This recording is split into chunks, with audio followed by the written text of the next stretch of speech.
பொறுமை. அந்த பொறுமை எப்படிப்பட்டது அப்படின்னா, தாமதங்களை பொறுத்து கொள்றது. நம்ம வாழ்க்கையில் ஒரு சில காரியங்களுக்காக நம்ம காத்திருக்கிறோம் இல்லையா? என் லைஃப்பில் இது நடக்கணும், நம்ம விரும்புகிற காரியம் நடக்கணும். தேவன் வாக்கு பண்ணினது கூட நம்ம வாழ்க்கையில் சில நேரங்களில் ரொம்ப டிலே ஆகும். அப்போ அதுக்காக நம்ம என்ன பண்ணியிருக்கிறோம்? காத்திருக்கிறோம் இல்லையா? அதுவும் பொறுமையில் ஒரு குணம். ரெண்டாவது என்டியூரன்ஸ் அப்படின்வாங்க.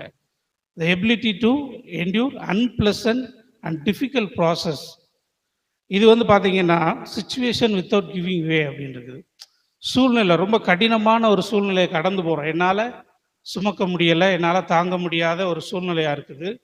இந்த சூழ்நிலையில் எனக்கு என்ன கிடைக்கல, ஒரு வழி இல்லை, வேறு வழியே இல்லை, நான் இந்த பாதையின் வழியாக தான் போக வேண்டியதாக இருக்குது.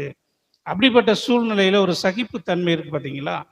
அதுவும் இந்த நீடிய பொறுமையில் தான் வந்து அடங்கும். மூணாவது கான்ஸ்டன்சி, நிலைத்தன்மை. இது வந்து இந்த லாங் சஃபரிங்கில் இந்த மார்த்தோமியா அப்படின்ற வார்த்தையில் அடங்கி இருக்கிற பொறுமையை குறிக்கிற அர்த்தங்கள். கான்ஸ்டன்சின்றது த நிலைத்தன்மை, the quality of being faithful and dependable.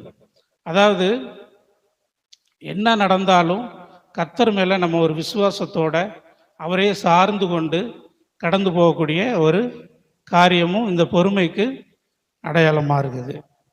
சரி, அடுத்து வந்து உறுதி, விடாமுயற்சி.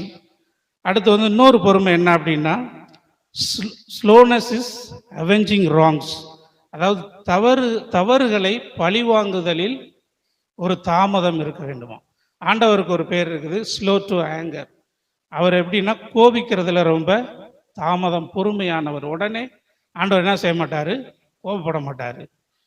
ஸோ தவறுகள் நம்ம குடும்பத்திலேயோ இல்லை நம்ம வேலை செய்கிற இடத்துலையோ உடன் இருக்கிறவர்கள் ஒரு தவறு செஞ்சுட்டா நம்ம அதை என்ன பண்ணணும்? உடனே என்ன செஞ்சிடக்கூடாது? பொங்கி எழுந்துடக்கூடாது. பெரும்பாலும் இதை எங்கே செய்ய முடியாதுன்னா, குடும்பத்துக்குள்ளே நம்ம என்ன செய்ய முடியாது? இதை செய்ய முடியாது, பொறுமையை கடைபிடிக்க முடியாது. வெளியில் கூட காலேஜ்லேயோ இல்லை படிக்கிற இடத்துலையோ வேலை செய்கிற இடத்துல கொஞ்சம் பொறுமையாக இருப்போம், வேறு வழியில் இருந்து தான் ஆகணும்.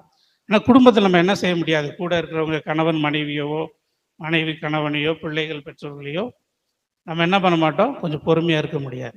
ஸோ ஆண்டவர் எதை எதிர்பார்க்குறாருன்னா, தவறுகளை பழி வாங்குதலில் பொறுமையாக இருக்க வேண்டும்.